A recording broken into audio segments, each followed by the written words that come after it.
afternoon to everybody. My name is Xavier Guenaga.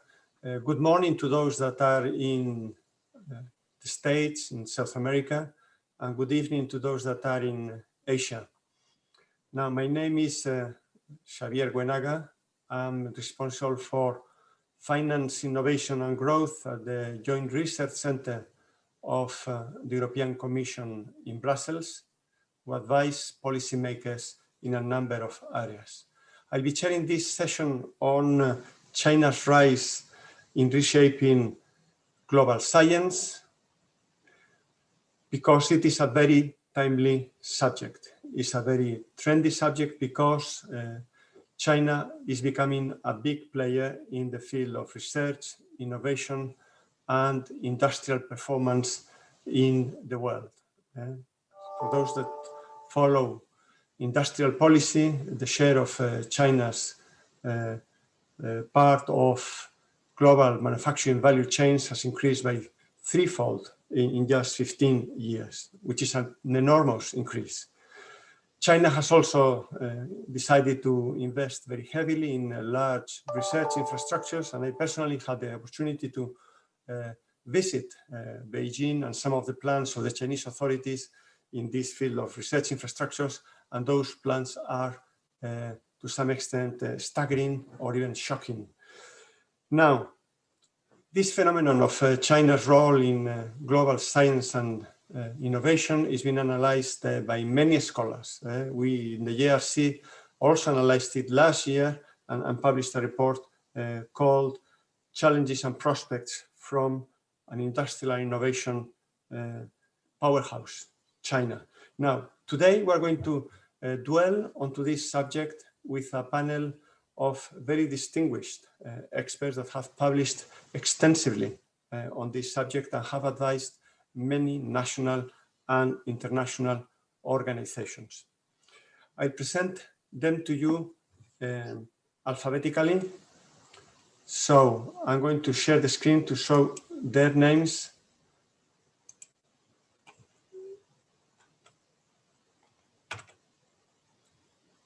Okay.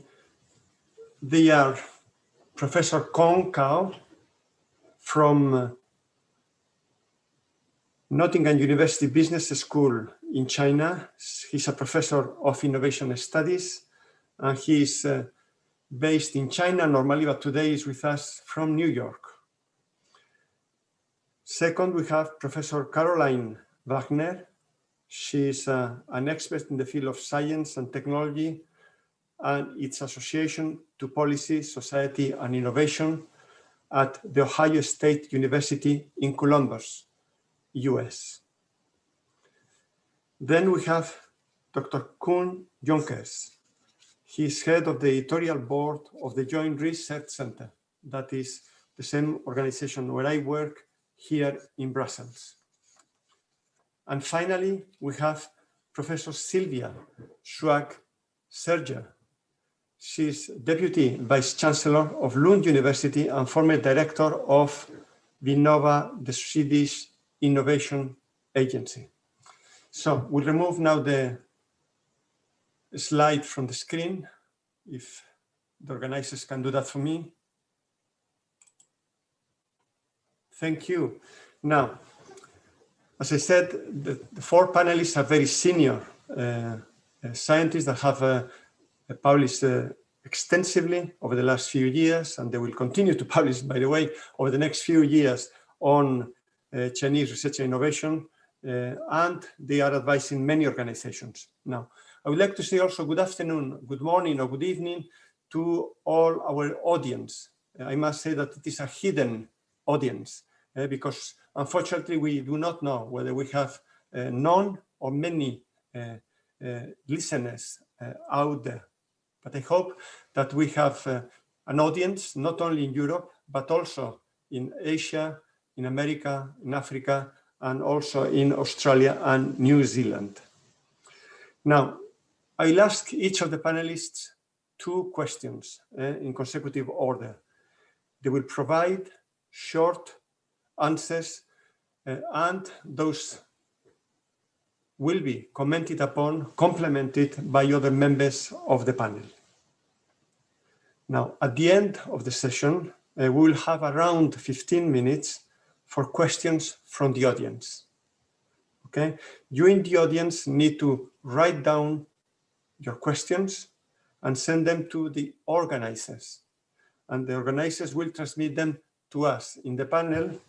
And we, in the panel, particularly me as moderator, will select those that are of most general interest. Okay? And if there are some specific questions that you would like to ask some of the members of the panel, you can do that by email, in the email addresses, or writing to the email addresses that I've just shown to you and that I'll show to you at the end of this session. Okay, so with this brief introduction, I would like to get started with the first question that will be addressed to Professor Konkau. Okay, Professor Konkau, are you ready? Now, yes. We have all seen analysis of the exponentially growing volume of Chinese publications. Do you think the quality of Chinese science is also improving? And what are the underlying drivers for this trend? Thank you very much, Xavier, for the invitation. And also, it's a very good opportunity for me to share some of my thoughts on particular questions with the audience. I think the question is really timely and it's very important for us to address. I would answer first with a yes, and then I want to give you some reasons why China has been seeing those kind of qualitative improvement of Chinese science, basically measured by the publications over the last 10, 20 years. Okay, I think there are several reasons behind this kind of qualitative improvement. The first being basically China has a very large talent pool, and its quality also has been improved very, very rapidly. So China basically has the largest talent pool in the areas of science, technology, research and development. The total number of R&D personnel reached 6.2 million, so or the 4.2 million in full-time equivalent. So this is the world's largest, which China surpassed the US, I think in 2013 or 2014. So, and within this kind of talent pool, basically you have about 450 Chinese scientists with doctoral degrees. So, I mean, basically over the years, you basically have seen the very significant, quality improvement in terms of the scientists' educational background. And according to the most recent Times Higher Education kind of world university ranking, Tsinghua University and Peking University basically are two leading Chinese universities are ranked 20th and 23rd in the world. So basically, also over the years, you have seen this kind of the Chinese universities have listed in league table kind of improvement. The last but not least, if you take a look at the Nature Index, you can basically see Chinese Academy of Sciences usually ranked number 1 in the world. So this is the first thing, the large talent pool. The secondly, this kind of usually the quantitative kind of increase usually would eventually lead to qualitative improvement in publication. This is the case in China. Basically, we have to acknowledge Chinese scientists have climbed a very steep kind of learning curve. Thirdly, Chinese scientists also have been benefited very, very significantly from international collaboration, especially those kind of collaboration and cooperation with scientists in developed countries. According to some kind of statistics, this kind of international collaborative paper accounted at least a quarter of China's total publications. The fourth, basically over the years, we have seen the increased number of returnees who used to study and work in other universities, and research institutes in other countries, who have first experience of how to conduct first-class research, and some of these scientists also very actively actively conducting their research at the frontier of international science. So these kind of people return actually also help increase the quality of Chinese scientists. Last but not least, the Chinese government and the Chinese universities research institute a campaign for raising the quality of Chinese science. So in some area, basically we see cutting edge area like artificial intelligence, robotics, biotech, nanotech, etc. I mean, these kind of strategic areas, the Chinese government, Chinese institute have been paying increasing attention to.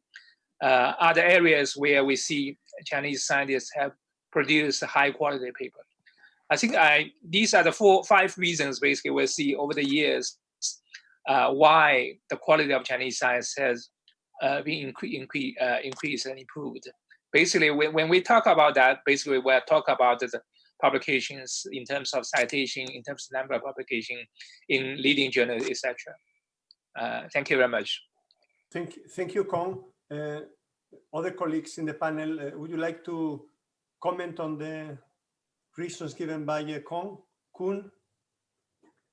Yes, thank you, Xavier. I fully agree with the assessment, the overall assessment of Professor Cao, and I also agree with the factors that he identifies as driving this qualitative improvement in Chinese science. I was wondering, and I cannot fully back this up with quantitative analysis, wondering whether institutional change, institutional reform in the Chinese system, and I point, for example, to the growing importance of the National Science Foundation in the funding of research in China on the basis of peer-reviewed projects that are coming up from below, bottom-up proposals. This increasing share of the funding, project funding that goes through this channel may also have contributed to increasing the general quality of Chinese science. Thank you. Thank you, Kun. That's a good comment. Any other comments from Sylvia or from Caroline?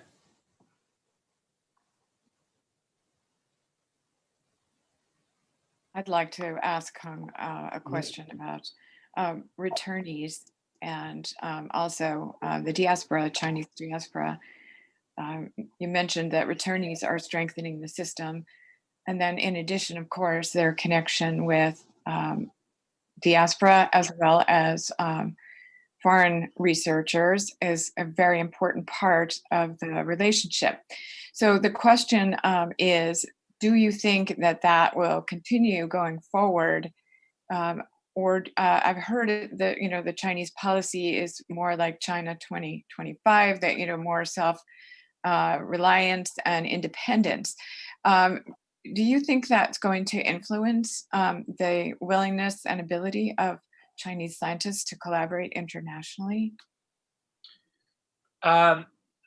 This is a good question. I think overall, if you read the Chinese government document, basically we see open door policy is here to stay. So I don't think China is going to change that policy. But on the other hand, I mean, these kind of tensions between China and the US, probably with some other countries, will have some sort of, will impose some sort of challenges for Chinese scientists to continue working with their counterparts, including the diasporas in other countries. Basically, right now, it's very, very difficult to say which direction where those kind of tensions have on the overall, development of Chinese science in the coming years. So it's still kind of too early to say. So.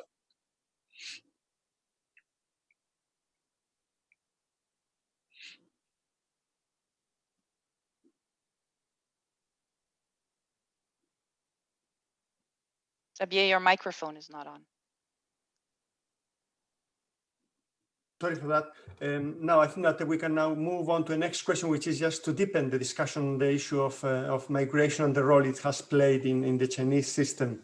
Do you think, Sylvia, that the rise in the quality of the Chinese research system would have been possible without the Chinese migration to the US and Europe and the return to China?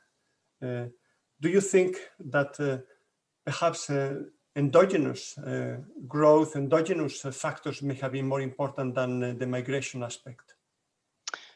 Thank you, Xavier, and thank you also for inviting me to this panel. I think Song has already started by outlining some of the very important factors in the rise of China's science.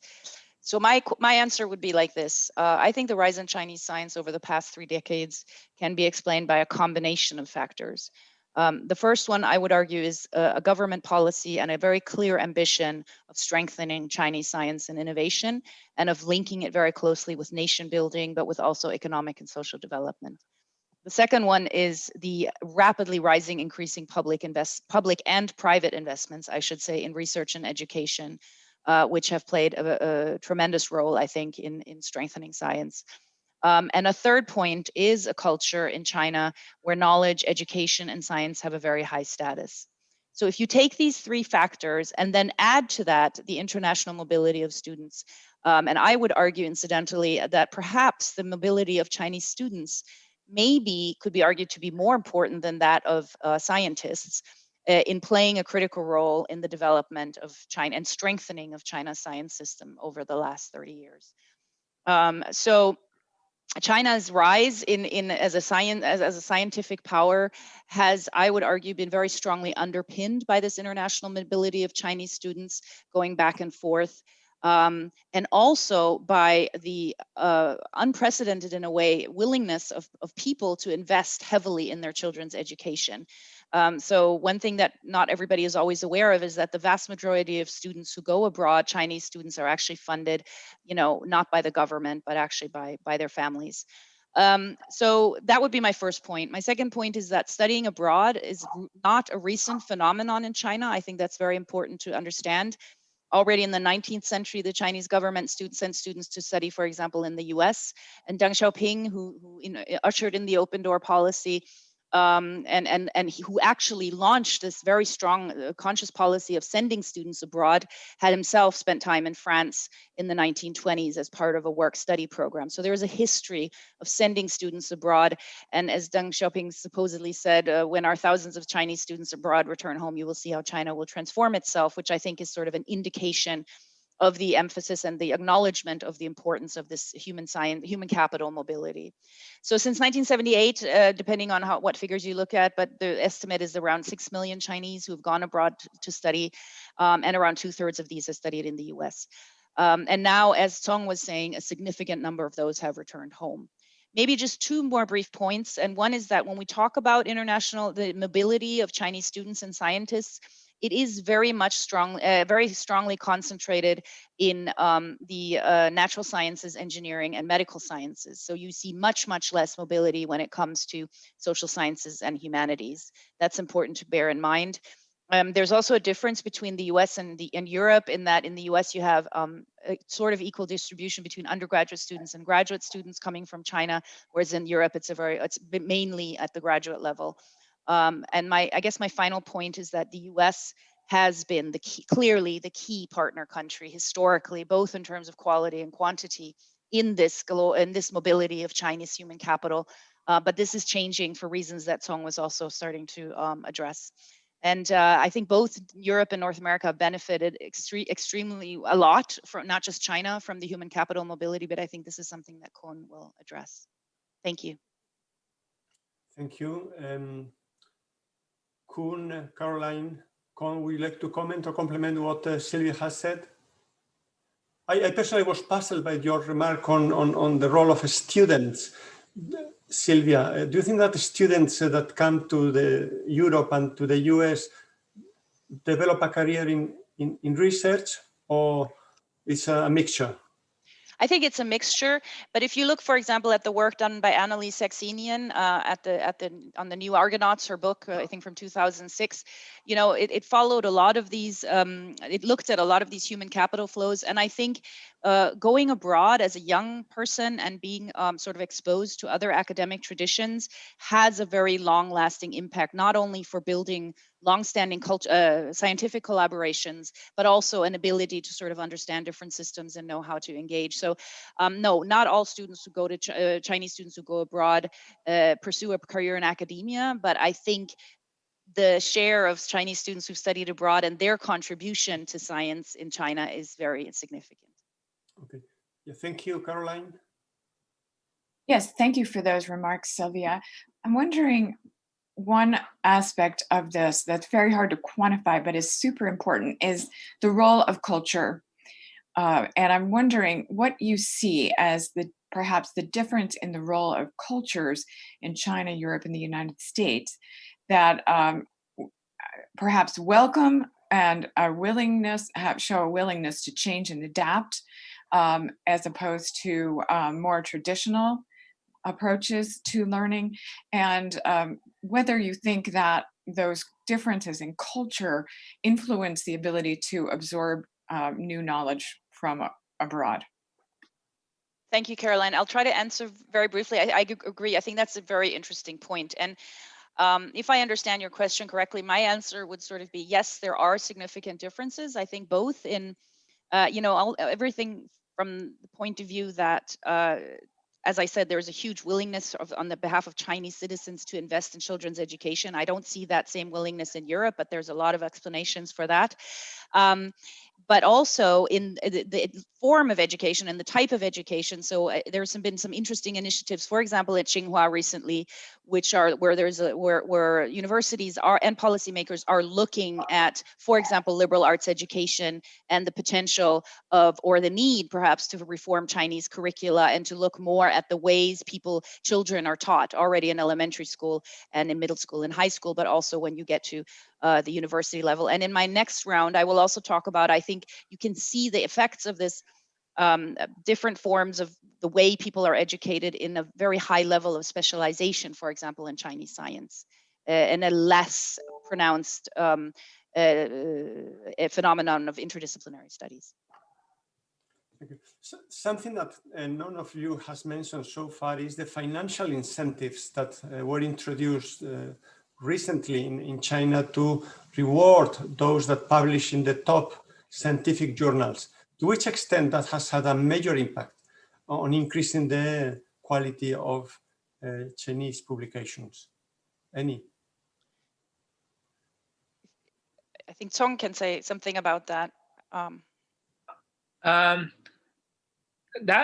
That question actually somewhat relates what I addressed in the first question, which is about the reward issue. But recently, the Chinese government actually changed the policy, tried to downplay the role by either, educational credential, any kind of publications, and also significant titles, because you have those kind of endowment, supported kind of professorship at some of the Chinese universities, or even by the Chinese government, such as those of the Southern Talent Program, or also the Changjiang Scholar kind of program. So the government actually realized the importance of real contribution of a scientist to science, instead of those kind of nominal kind of entitlements. So I think maybe in going forward, we will see less role played by the rewards of Chinese science in publications than in their kind of substantial contributions to the science. So I think this is a very, very good sign, going forward. But you're right, in the last maybe 10, 20 years, some of the universities actually really emphasized and rewarded their scientists for publications in kind of first class kind of journals like Science, Nature, Cell, etc. So. Thank you. Let's move on, if you agree, Kun, to the next question for you. Science is a global collaborative enterprise, but does everyone and every country benefit to the same extent? How do Europe and the US gain from the rise of Chinese science? And how does China benefit from the collaboration with Europe? This has to some extent been addressed already, but do you want to dwell a little bit further on this question? I may say a few more words on that, and I'll try to be, add to what has been said. Now, scientific progress is driven by both collaboration and by competition. We know that international collaboration is positively correlated to scientific impact at the individual level of individual papers, We also know that countries which are more open to collaboration and to mobility tend to produce higher impact science. Now, it is clear that in big science and in research that can help address societal grand challenges, it can help to pool resources that single countries would have difficulties to meet. Global collaboration in large infrastructures, such as CERN and ITER, have led to major scientific advances and can also have implications beyond the realm of science in terms of international ties at the political level. Now, China's growing scientific capabilities can make a major contribution to the progress of global knowledge. And it's also important to realize that scientific knowledge does not remain restricted to specific geographical boundaries. It's published in international journals, it's accessible to everyone, and the fruits of it can also benefit everyone around the world. So in that sense, everyone, also in Europe and the US, but everyone around the world can benefit from the rise of Chinese science and thus do so. China, of course, can become an increasingly important partner in addressing global challenges in climate, health, and environment. And also at the individual levels, researchers benefit from collaboration. Their papers tend to have a high impact. We're currently looking together with a group of scientists in the US, including Professor Wagner and one of her former colleagues, Professor Wetzel, and Jeroen Baas from Elsevier, on a paper which tries to quantitatively study a wide range of factors and see how they can help explain the differential performance of scientific systems. Now, this paper argues that international collaboration and other forms of international engagements they appear to have benefited the progress in scientific performance of countries like China comparatively more than Europe and the US. Of course, this is a topic that should be studied in more depth. And promoting international collaboration is often a beneficial strategy in science policy. That being said, there are areas, especially those related to key areas of strategic, industrial, or military interest, where countries may want to be more selective in the partners they choose. And they may want to make a more relatively hard-nosed assessment of which countries and which researchers they partner with. This would hold especially in case of countries or third countries that do not practice the same degree of openness in their strategic R&D programs as others. Thank you. I think I'll leave it at that. Okay, thank you, Koen. Would any of the other members of the panel want to comment on this? Sylvia? Yeah, thank you, Koen. Very interesting. And my question would be both maybe, or to all of the others, the reform that you just mentioned, Song, the recent reform in the research evaluation system, which also, if I understand it, incentivizes or is recommending that Chinese scientists publish more in Chinese publications. That to me is something that might potentially weaken international collaboration. And I would argue we see also similar signs in the US of science and also collaboration sort of receding or science becoming more inward looking. So my question would be, you just mentioned, Koen, that international collaboration is beneficial to science. And I think I take your point. I think it's very good about this balance of cooperation and competition. But what about these recent developments in China and in the US? Do you think that they might potentially undermine the global enterprise of science? And I'm speaking particularly of this one reform and also, of course, the trends that are going on. Do we see a tendency towards that? I will try to respond, but perhaps Professor Cao and Professor Wagner want to respond to that as well, because I think it's a very good question and it ties into some of the issues that were raised before as well. I think if there would be indeed a major change toward publishing in domestic journals and not subjecting research results to the scrutiny of international peers, that would likely also have an effect on the quality of Chinese science. So it is a strategy that is also potentially dangerous for the Chinese scientific enterprise. I understand the rationale behind it. The rationale behind it is in part the thoughts that Chinese science should benefit China's local development, that we should not touch so much on issues of the global relevance or global mainstream science, but we should also think of local issues. And to some extent, we see similar thoughts in other parts of the world, and there are good grounds for doing that. But I think if they would go fully at the expense of the fundamental research with the aim of moving forward the scientific frontier, then this would be prejudicial both to the Chinese scientific enterprise and indeed to international global collaboration. Thank you. Kong, do you want to comment on that? Or? Yes, I think that Sylvia raised a very interesting question, and also there has been some sort of debate within China whether you need a kind of overarching policy for every discipline, or you just need a more specific, more nuance, I mean, in the policy. Because, I mean, for basic scientists, they are really caring about the recognition of their research by the international peer instead of those, I mean, working inside China. But for some of the specific area of research, particularly related to Chinese phenomena, maybe some sort of attention should be paying to publications in China or in Chinese. I mean, for example, if you really want to study poetry in Tang Dynasty, I mean, why don't you really, I mean, actually, what kind of incentive you will have, what kind of feedback you will have to get from publication in an international journal in English or in other foreign languages. So I think the government actually, by and large, has a kind of good policy.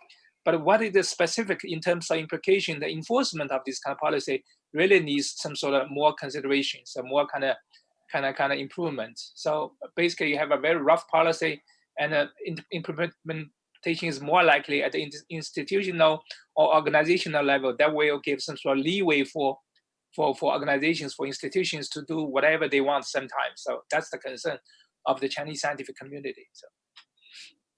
Thank you. I propose that we move on to the next question. That is to Caroline. Now, clearly we have all agreed that China's scientific system has risen remarkably over the past few years. But to which extent the world, including the US and Europe, have benefited from the contribution of the Chinese science to addressing global challenges, climate change, health issues, including, by the way, COVID-19 derived health issues. So, Carolina, what is your answer to this? Has China contributed substantially already? Thank you, Javier, for organizing this really interesting panel. And I just value this chance to talk with other scholars about this set of very interesting questions. The first and most obvious answer to your question is yes. The more knowledge we have in the world, the better off the world is. As China has joined and contributed to science and to science and technology and innovation, the world is definitely better off, right? More knowledge is good for everyone. So that's on one hand. On the other hand, I think we know, looking through history, that China is aiming to be the scientific leader. And if we look historically at nations and national strengths, right, the pattern is that leadership in science is very closely tied to military and political hegemony, right? And you look at who's leading in the world, it's almost always tied to hegemony. And so I think that leads to a concern with China, because there is the consideration with China, as there wasn't so much with Japan, let's say, or the rise of Korea, where we see that China is also very much interested in building up their military and security sectors, and that we know that these sectors are very closely interlinked. And so there is this additional concern with China regarding the security side and the nature of the use of the science and technology that's being developed. Now, we know that China in 2019, Chinese scientists produced more than 3 million scientific articles in total. And within the Web of Science, which is considered kind of the gold standard of scientific output, they account now for 16% of all articles, and that's up from only 3% in 2008 and less than 1% in 1980. So we see a spectacular rise of Chinese output in science, and when we look even among the top 1% most highly cited, China has not been in that elite level, but increasingly in the last few years, we've seen the case that they are increasing in that rank. Same in the top 10%. The other thing that we note when we look at China's patterns is that indeed the most highly cited of their work is internationally co-authored.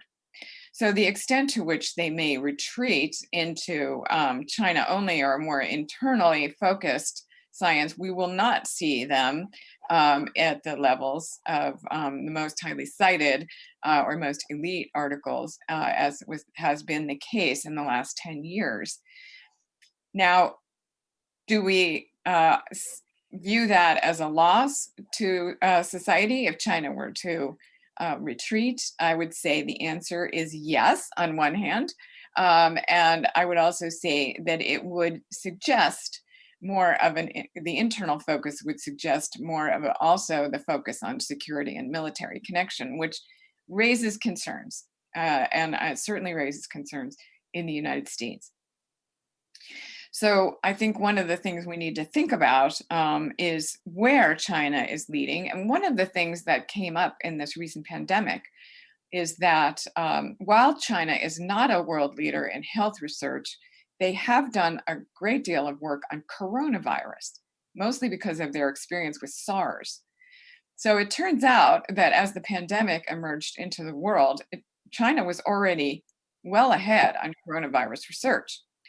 So when the very first cases began appearing, Chinese researchers published the very first and most important article in which they sequenced the genome of the novel coronavirus in The Lancet, a very esteemed elite journal, and contributed a great deal right away to world understanding of what we were dealing with in the pandemic. The other thing we noted is that almost right away, as soon as the pandemic was underway, the US and Chinese researchers who benefited from having worked side by side in a number of cases began cooperating and collaborating once again. And so we saw that immediately linkages between the US and China on coronavirus research were reignited and began immediately producing important science. They were rapidly joined by colleagues in the UK and in Europe. Now, all of that produced very important science that helped the world address the pandemic. However, rather quickly on both the US side and the Chinese side, political factors began to impinge upon the ability of these scientific teams to publish, unfortunately. We saw in China a concern about COVID research going out and perhaps looking and embarrassing China, and so the government began requiring review of everything being published on COVID. And in the United States, we saw a increased concern about what was happening at the security level and a much greater scrutiny of these collaborations, as well as the limit to visas and exchanges that had been really closed down as a result of the pandemic. So the political influences began really, I would say, dampening what is already a good and strong relationship between US and China, producing good science. And we want to be sure that the political level can perhaps back off and allow scientists to self-organize into the teams that they see as most efficient and effective for addressing these problems, not just COVID, but also we have climate change, we have global water issues, we have global health issues that could definitely benefit from Chinese participation in science. Thank you, Caroline. Koen, Sylvia, Con, do you want to comment on these reflections? So my take from Caroline's reply is that to some extent, yes, the Chinese scientific potential is there to help addressing global challenges, but in some cases, such as COVID-19, it may well be that political interference may prevent from the full potential of this collaboration being realized. Would all the members of the panel agree with that?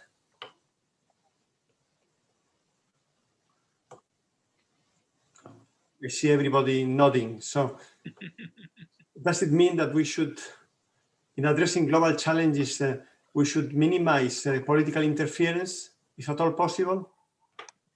Well, I'm not sure. I think that political pressure can also very much help in guiding research in certain directions. So I do think that governments have also a positive role to play in stimulating research in certain directions. But as Caroline indicated, the self-organizing dynamics between scientific teams should be allowed to happen, should be stimulated to happen, and where that is not, that doesn't happen automatically.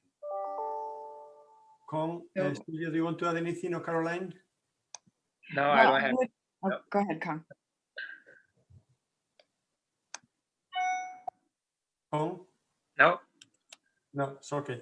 So I would add that in China, as well as in the United States, we have a mix of investment in science and technology between mission-oriented research and basic curiosity-driven research.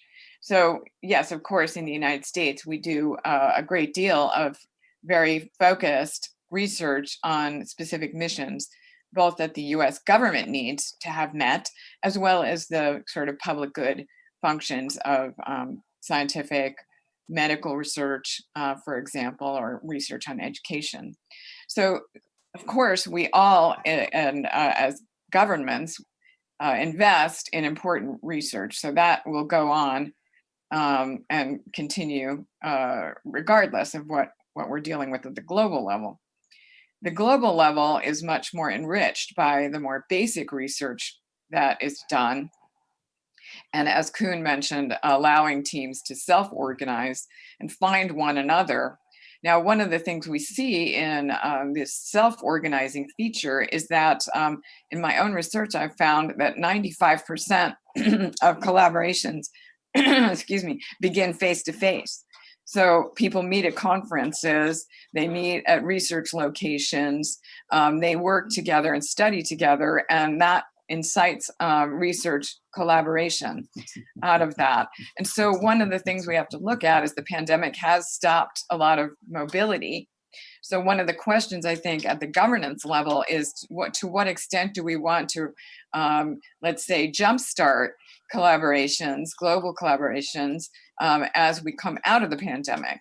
It may be that we need governmental action, and I mean it with a small g, governmental action, governance, to encourage and reignite some of these linkages, because as Kong mentioned, to the extent to which you turn inwards, then you're no longer working at the leading edge of science. You may be working on local problems, and that can be good too. There's no question about the importance of working on local problems. But if we want to enrich the global frontiers of science, right, that happens in these collaborations. That happens when people are actually able to meet and collaborate. So as we come out of the pandemic, one of the functions I think we need to consider at the governance level is looking for ways to jumpstart us back into these kinds of connections, encouraging mobility, encouraging connections, and perhaps finding ways, especially in the United States, where we tend to just focus on funding American-based researchers. I would suggest in the United States, we might look at funding both partners, the US partner and the foreign partner, which is something we have not done in the past. Okay. Thank you, Caroline. I propose that we move on to the next question. Koen, this is Professor Cao. Cao. This is for you. Now, the Chinese authorities established a few years ago an objective to become the world innovation leaders within a few decades. To which extent you think that this could be a challenge to European and US policymakers? Thank you, Sylvia. This is a very, very good question, and also maybe a very timely question. But on the other hand, also not sure whether this is the right question. Caroline just mentioned about it. Overall, the rise of Chinese innovation edge performance will enhance the social welfare globally. So, in areas of climate change, in areas like, fighting pandemics, etc., those kind of global issues really needs the collaboration of Chinese scientists and scientists elsewhere in the world. So this is one thing. The other issue is related to the better utilize and more efficiently utilization of scarce resources. Every country actually, is constrained by its resources, regardless how much money, how wealthy the country is. Not many countries can put an unlimited amount of their resources into the area of science, technology, innovation. So these kind of area really needs the contribution of Chinese science, Chinese innovation, etc. The third issue is that, competition between China and scientists in other areas basically will also lead to the fast pace of research from the lab, from the bench to the market. So without this kind of competition, you will less likely to see those kind of fast pace of innovation. With that being said, basically there are some other issues basically really need consideration, which including the first is kind of intense global competition for talent. So until most recently, US had been the destination of talents from all over the world. I have noticed that the UK recently actually planned to establish a talent office, and also is considered issuing something called a talent visa. So basically, they also want to attract talent from elsewhere. Especially considering the term of brain drain actually was initially coined by the Royal Society in the 1960s to describe the phenomena of the exodus of talent from the UK to North America, especially the United States. So I think the UK government has realized the importance of talent, try to address this issue by issuing kind of new policies. Of course, if we take a look at what Chinese government has been doing recently, very, very famous kind of program, which is called the Southern Talent Program.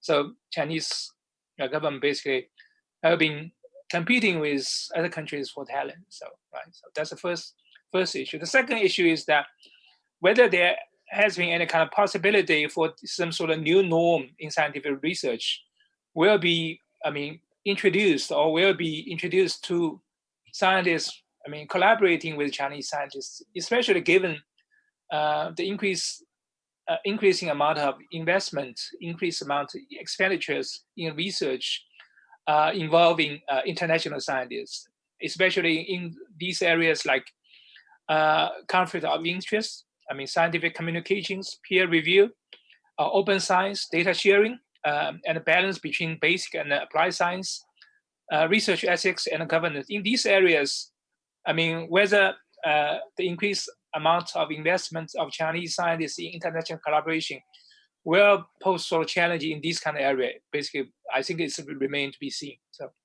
in third area, the Chinese innovation may pose some challenge is in the areas of China's kind of state-led innovation model.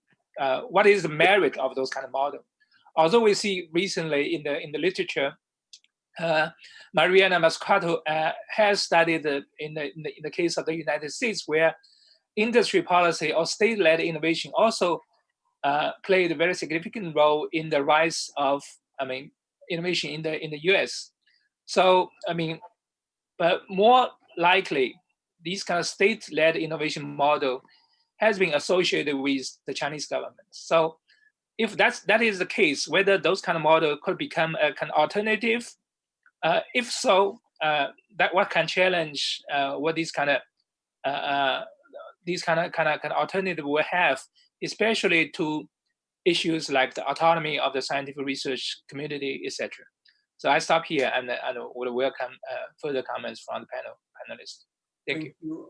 I see Caroline wanted to complement the answer, and then we will move on to the next question because we already have 3 questions from the audience that we need to have enough time to address. So Caroline? Yes, I wanted to comment on Song's very insightful comment there. One thing that sometimes people don't understand about the US system is that the US culture thrives on competition. So we need an external competitor many times in order to move rapidly forward. This is the model that occurs within the United States. If you see what happened after Japan challenged the United States in semiconductors, the US completely changed our policies, and many policies changed to incite the US into a more innovative stance. And it's the same thing with China, that as China rises, we characterize them then as a competitor, and that actually serves as a, well, I would say a kick in the rear to get American innovation systems moving more rapidly. So one concern I have, and that is at the geopolitical level, and that is as the US characterizes China more as a competitor than a collaborator, what we see is that there's more bellicose conversation going on and characterizing the competition as a race. In fact, it's not a race. Competition, as we see like in the Olympics, right, drives people better, faster, higher, right? So in theory, that would be the way forward. The problem is that as the conversation becomes focused on, let's say,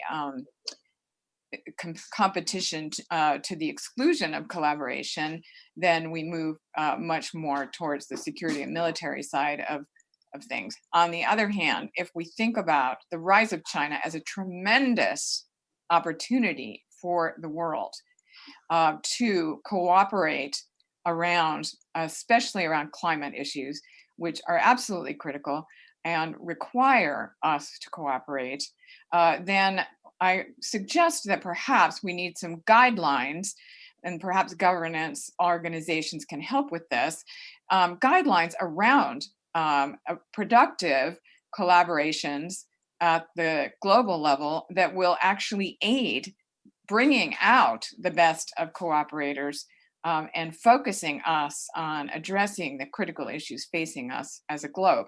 COVID is one example of doing this. I would suggest that perhaps we learn a negative lesson from some of the political layers that have added on here and back off of that. But the other question is, can we, instead of moving towards big power competition, can we move beyond that into big power, 3-way, 4-way, 5-way cooperation around these critical issues facing the globe? Thank you, Caroline, for a very insightful also complement to the question. Let's move on to the next one, to Sylvia. As we said, the Chinese scientific system has improved a lot in the last few years. To which extent there are still remaining challenges in that system? And to which extent do you think that the Chinese authorities are addressing those challenges? Thank you, Xavier. I would like to start off by saying that, being a leading nation in science it's not like a driver's license. It's not like once you have it, nobody can take it from you. So this is something that can change, and things evolve. And so my first point would be that I think that the Chinese system of science faces challenges, but I also think that other research systems are facing challenges right now. And these have to do with governance, with funding, with metrics. And one of my introductory first point perhaps is that I think precisely this point I raised before about the recent reform in the research evaluation system in China, on the one hand, is a sign of a system maturing, because there is a very positive aspect to this reform of the research evaluation system in China, which is trying to get away from this obsession with quantitative metrics in trying to assess research quality. So in some ways, you could argue this is a clear sign of China's science system maturing, and we are still dealing with these challenges in Europe, that we have an excessive reliance on the number of publications as a measure of quality rather than the content. Having said that, I do still see clear challenges in the Chinese system, and I would like to mention perhaps 4. The first one is that when we look at China's scientific strength, it tends to still be comparatively more concentrated in certain areas than it is, for example, for a lot of European countries or the US. So you have a quite heavy concentration of China's scientific strength in areas such as material science, chemistry, computer science, and then you have relative weaknesses, clear weaknesses, and again, looking at the metrics in areas such as social sciences and humanities. So my first point is that China's scientific strength is still rather more concentrated in a few areas than it is, for example, in the US and Europe. My second point is that when you look at how, what kind of science is being conducted, there are interesting studies looking at science studies in certain disciplinary fields versus interdisciplinary studies. And here again, China tends to be less strong in interdisciplinary research than, for example, Europe or the US. So there is a heavy element of specialization in science, which I'm not saying is bad, but there is an element lacking still in terms of interdisciplinary studies, and that ties into what I said before. My third point would be, as I think I've been hinting at before, a certain, and to me, a concerning weakness in social sciences and humanities. I want to point out that there are some outstanding social scientists in China, and I've had the privilege of meeting a few of them. But I think social sciences and humanities is struggling a little bit right now with the fact that the funding increases in the past decades have been more in the natural sciences and medical sciences and engineering. So funding increases have not benefited social sciences and humanities as much. And then also there is an increasing, I would say, ideological interference or control of social sciences and humanities in China, which I think is not to the benefit of scientific quality. And so my final point would also be, as a challenge to Chinese science, is how science and universities are governed. I think Kohn or somebody mentioned that, we have the National Science Foundation in China, which I think has been really a shining example of success in research funding in China, but you have also other programs funded more by the government, and those have been more characterized by picking winners. Where you pre-select sort of research groups or areas that you want to fund. And we all know from our own systems, we tend to do this in all our systems, but we know that that can have very mixed success rates. The other thing is the increasing level of political interference in the governance of Chinese universities. And again, ideological interference, which I think poses a potential threat to scientific strength. I will stop there. Thank you. Okay, thank you, Sylvia. A very comprehensive reply. Any other comments from other colleagues? Kuhn, Caroline, Kohn? No. No. I propose that then we move on to the next question. To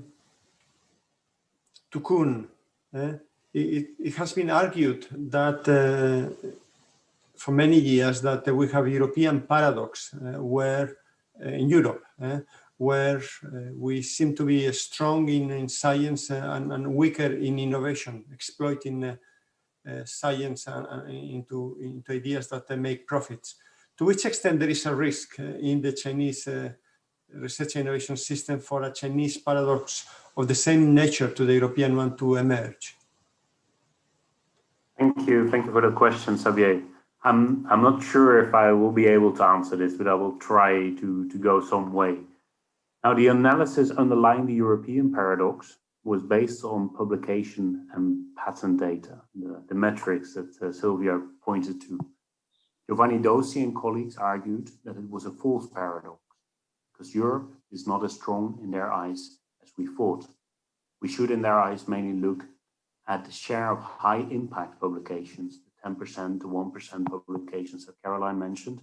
And on this metrics, the EU is well behind the US and has recently been overtaken by China. On the output side, the original paradox argument was based on patent data. We've seen a spectacular rise in Chinese patenting over the past decades. However, as with publications, the value distribution in patents is extremely skewed. Many patents are never commercialized, and there's only a few blockbusters. For this reason, some analysts argue that we should, when analyzing Chinese technological capabilities, we should look only at patents targeting international markets. Based on the back, we could indeed wonder whether there is indeed this Chinese paradox. But personally, I'm no longer convinced that we should just ignore the large volume of domestic Chinese patents for various reasons, even though they may not all be reflections of cutting-edge technologies, they can have real economic impacts. And I can touch upon that later, dwell on that more later on if you're interested. I will move beyond the original paradox analysis, because it's not really patents as such that really interests us, but the commercialization of key technologies with the potential to generate wealth. Here we observe interesting developments in China. First is that according to Daniel Gross of the Center of European Policy Studies, China's total factor productivity is still relatively low, indicating that only a small part of the wealth that is generated comes from innovation. Another interesting development, however, is that over the past decade, China has made big gains in high-tech global value chains and has become competitive in a number of strategic high-tech industries. These include many of the industries targeted in Made in China 2025, as was recently argued in a report that you see behind Xavier's desk, this GRC report on China as a technological powerhouse. Now, this report argued that China has successfully mobilized large amounts of public and private investments, coupled with a number of explicit and implicit government instruments for its firms to become dominant in these industries in the domestic market and important players in the global scene. Now, while it's clear that this is not a result of a linear science push in which Chinese science is translated into technological innovations, it is unlikely that these innovations would have taken place in the absence of a strong scientific and technological knowledge and human capital base. And these, in turn, are partially a consequence of the strong growth in the quality of Chinese science. I'll leave it at that. Thank you. Thank you, Caroline. Yes, I wanted to add on to Dr. Jonker's very insightful views on the relative powers and capabilities of different regions of the world. If you accept my proposition that scientific leadership is tied to military hegemony, then the European paradox is not a paradox at all. Europe has not sought military hegemony. And therefore has been, I would suggest, content with being a fast follower and getting rents off of U.S. leadership and building their industries in that way. And actually, I see it as a great benefit to Europe. On the other hand, if we look at China and say China is not just looking for scientific leadership, but has tied it to the military hegemony that they have made a public policy, then indeed the leadership that we would expect to see, perhaps created by the demand for certain kinds of knowledge and capabilities, would in fact propel China much more rapidly towards the global frontier. So in fact, I would suggest that if we look, for example, at the rise of Japan, Japan did not have the ties to the military that the United States and China have. And therefore we can see, and also Japan is a much more inward facing scientific system.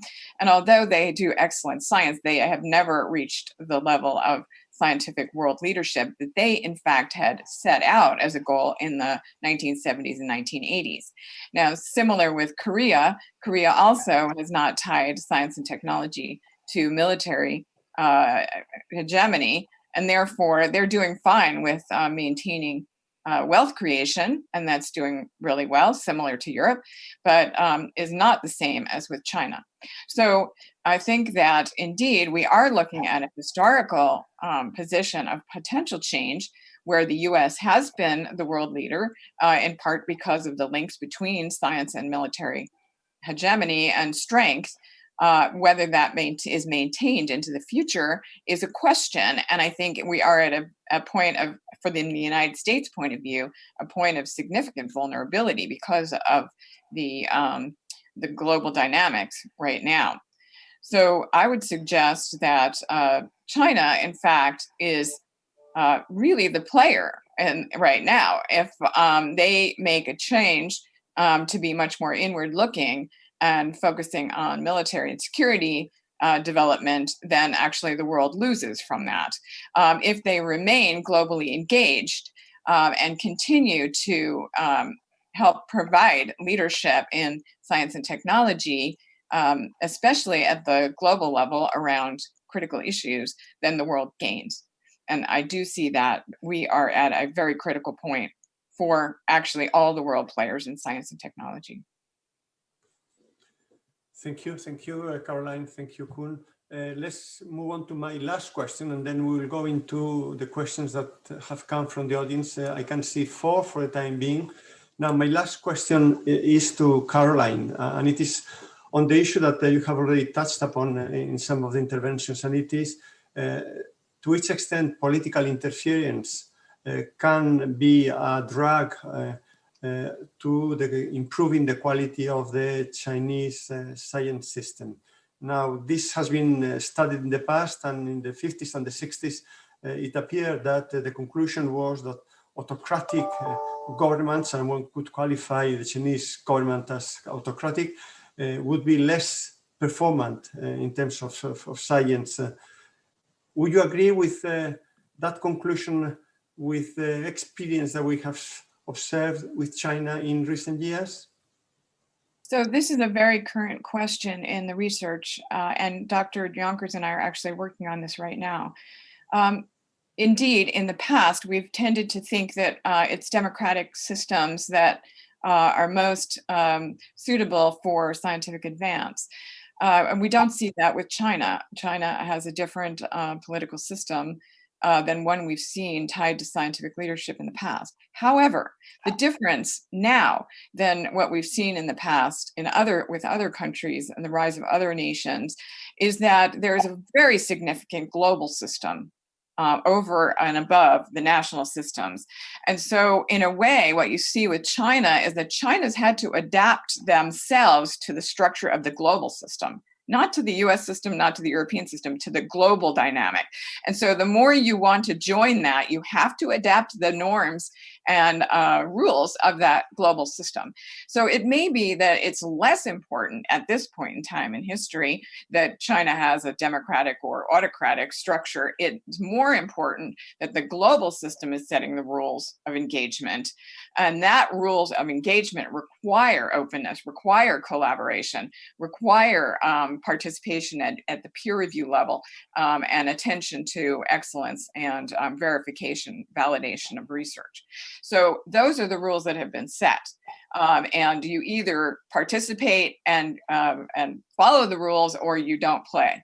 So it may have less to do with the structure of Chinese government and more to do with the rules at the global level. And this is something Dr. Yonkers and I are working on right now, and we hope to have a paper on this soon. Thank you, Caroline. That's a very thoughtful contribution to this question. Any other comments from Koen, Sylvia, or Kong? Yes, Sylvia? That's a really interesting point, Caroline. It would be fascinating to discuss that further, but I just want to put that question out there. I would agree with you to a large extent, but again, I think the global system is not static either, right? And so I'm afraid that the global system is also, as you said before, we're at some kind of a critical juncture, and at a time when several key countries are becoming more inward-looking and isolationist, it's hard to not expect that to also have an effect on the global system. No, I agree. I agree. We're at a point of vulnerability. Koen, do you want to complement? Yes, maybe not so much about the global system, but about the reason why in the 50s and 60s people were thinking that autocratic regimes were less, or autocratic societies were less amenable to produce high impact science. I think at that time there was an analysis of social science and humanities, and as Professor Swaak indicated, there may indeed be a major impact on that, on the development of social science and humanities still in a country like China. But at that time, there was also a reflection on the impact on life science research, for example, because of developments in the USSR and in China, Lysenkoism, Maturism, which was seen to have a negative impact, partially fueled by political interference in the actual research agenda. Now, it is my impression, but I'm not sure if that is that at the moment in China, there is not such a type of ideological influence on actual science agenda, the content of science in the natural science and the life sciences. So I don't think that this initial concern that there was in the 50s and 60s plays out to the same extent in a country like China, where there is a clear recognition by the political leadership also about the value of natural science research. So I'm not sure if that contributes, but I don't see that same concern to play out in the same way at present. Thank you, Koen. I propose that we move on now to the questions from the audience. We have 5 questions now. The first 2 are specific to Koen and Sylvia, but I think that they are of general interest. So I propose that you start addressing them, Koen and Sylvia. The first one is on the education system in China. And the question is to Koen Kao. You forgot to mention the quality of education, particularly in STEM subjects in China, primary and secondary schools, which is completely different from nowadays Western educational models. Do you agree with this statement more than a question? I'm not sure. So, I mean, whether I understand the question correctly. Basically, the person is asking about whether the quality of STEM education at the secondary, not high school, junior high school and high school, right? Yeah. If that is the case, I think the China's national higher education entrance exam, which also known as Gaokao. So basically, it's a guidance. So, I mean, many kind of high school students actually spent maybe at least last year, if not many more years, actually prepare for this Gaokao. So actually, because if you succeed in Gaokao, you can get into a good school. You can choose the discipline you want to study. So I'm not sure whether there has been really true qualitative improvement in terms of the level of education, rather than the ready or the preparedness of the student for those kind of examinations. So by and large, I would say this kind of rote learning or geared towards Gaokao, success in the Gaokao, actually play a very, very important role actually in guiding the high school student for their study. So this is a big kind of issue actually debating within China right now. So. Okay, thank you. Let's move on to the next question. This is for Sylvia. I read it out and then you answer. There's Sylvia. Yes, parents may be investing in education. However, to send children to the US from basically a former poor country implies huge financial burdens, unless there is no compulsory feature to go back. To return to China after studies in the US also means that it is worth doing so. Why? Then a follow-up question, which I think is totally different. Horizon Europe is the world's largest research program. And what should be the reflex of European researchers when cooperating with Chinese institutions? Do we need to vet the funding interests and political connections? How? It's a relatively convoluted question, but let's see if you can address some of the elements of the question anyway. I'll try to do it very quickly. So the first part about, I'm not quite sure I understand the first part of the question completely. I totally agree that it is a huge financial burden for many families in China to pay for their children's education, particularly abroad. I think we actually have an interesting parallel here that, you know, in the US right now, we have also that education has become a huge financial burden on many middle-class Americans, and the question is whether it's paying off. I don't know if this is related to the question. The point is that a lot of Chinese students, we see, especially in the last couple of years, an increase in the number of Chinese students going back home after their studies, which I think is a positive development in a lot of ways. I would like to add to that, and again, I don't know if that addresses the question. One of the worrying signals I see is that we actually, at least in Europe, I would argue we're seeing a decreasing willingness or interest for students and researchers to go to China. And that is something that I find unfortunate. But that is something that I think we have to think about. The second, so again, I'm not sure I answered that question. The second point about whether we should vet collaborations like within Horizon Europe, whether we should, monitor or regulate what to collaborate on. This is a really big debate right now in Europe. I myself have driven a process in Sweden where we have produced guidelines for responsible international collaboration. And the whole point of that is that we want researchers to be able to make the decision themselves when they should collaborate with partners in China or other countries, and when there might be ethical, national security, or other potential threats or dangers in that collaboration. So there is right now a tendency among some countries that they would like to produce sort of a blacklist of who, areas that you should not collaborate with on China. I personally think that would be unfortunate and would also be a very blunt instrument, which is likely to cause a lot of damage. But I do think we need to work a little bit more with awareness building, with making researchers put their research into a broader context to understand what are the ramifications of certain collaborations. So a more responsible approach to internationalization in order to preserve international collaboration. Thank you, Sylvia. I'll move on to the third question that is also split into two separate questions in my view. The first one is related to the publication of Chinese research only in China, in Chinese. The audience, the person in the audience asking the question wonders to which extent this is a problem when we have seen for 100 years that, or at least the last 80 years, English being the dominant language, and before that it was German the dominant language, at least in the scientific world. Are we at an inflection point where we may be moving towards the center of gravity of the research system, moving to China, and therefore in the future China and Chinese publications becoming the golden standard of publication?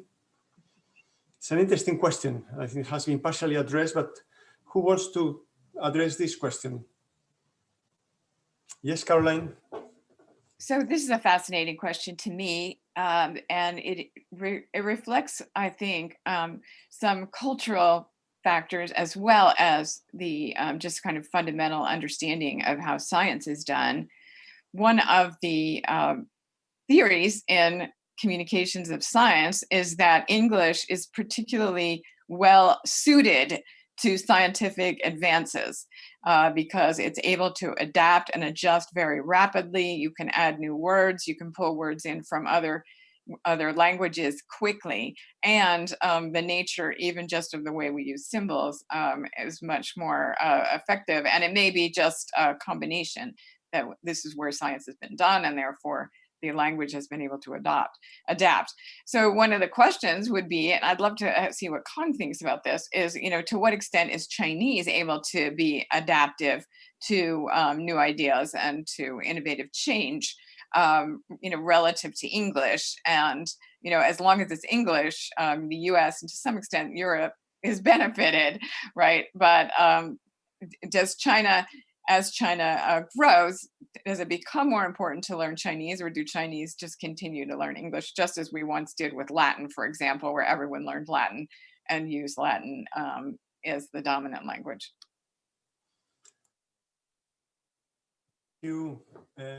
Let's move on to the second part of the question. What can be done to encourage large industrial partners in China to team up with European business to solve pressing global challenges? I don't know if Sylvia and Koen are well placed to address this one. I think that to some extent it is already possible within the context of the framework program, but you might want to elaborate on this. Who wants to kick off? Koen? Yeah, but very briefly, and I'll let the others answer this as well. I think indeed within the framework program, there's a possibility to collaborate, and that could be, they are often targeted at societal challenges, so that can be one strategy. Of course, there's also important strategic R&D programs in China. European partners who are present in China could be involved to collaborate with Chinese partners there to work towards common challenges there as well. Sylvia? Very briefly, I would agree. I think that there is a big potential for collaborating around global challenges among European and Chinese industry. One of the things also related to the previous question that Caroline answered is that I do think we're at an inflection point. Of course, China's role in the global science system is increasing, and it should be increasing. So that to me is only natural. One of the things the thing that concerns me, because somebody was asking what's the problem of publishing in Chinese, and that's also related to this point, is that I think in your study or in another European Commission study, there's some interesting data that shows that Chinese co-patenting with international partners is actually decreasing in certain areas. And so what is happening is that there's also a study by the Fraunhofer Institute, which shows that China used to do, the co-patenting would increase, and particularly in areas where China was lagging in technological expertise. But to the degree that China is reaching a certain technological expertise, it stops co-patenting. And to me, that is a concerning development. And that is something that we don't see to the same extent historically, to my knowledge, that i.e. that as countries reach, that this is something that's where my concern lies, both for future potential industrial collaboration. When I talk about the concern that not only China, but also, for example, the US might be starting to look inward, and that will have negative consequences. Thank you. Let's move on to the next question. Now, I wonder why the panel is surprised on the strategic security aspect of research. Vannevar Bush has already written this down in 1945 in his Science Endless Frontier, of which 1/3 is about military research and its strategic importance. The document does not make difference between military and civilian research, once both are treated under the same umbrella, i.e. the same document. I think that this to some extent has been addressed by Caroline before. Do you want to expand on your answer? Do other colleagues want to address this question again? Yes, I would suggest that to some extent, while I agree with the observation of the questioner that the original conception behind the US structure was a convolution of civil and military. And of course, we talk in the United States about dual use technologies, dual use science as critical. There has been over time somewhat of a split in the United States between civilian and military related research. And so I would suggest, however, that the basic scientific capacity, right, the kind of core level of scientific abilities within a country is extremely important to industrial competitiveness. I think we can see that just in terms of observation, that countries that are strong in science and are open, this is work I did with Dr. Yonkers, where we looked at the openness of countries, that the more open countries, the ones that were accepting people in, that were internationally focused, that were involved in a kind of constant churn of people, were stronger. So in some cases with military technology, the US and other countries tend to be narrower. They want to close in. They don't want to share these technologies, right? So there is an internal tension in the system between this need for basic science and the churn and exchanges that go on to build that against the security and the desire on the security side to close up. So I think that it's something that we need to consider and continue to talk about. And also to look for, as I think the panel has highlighted, the global interest in cooperation requires leadership to some extent. It does require leadership. It requires a vision for how we will accomplish this.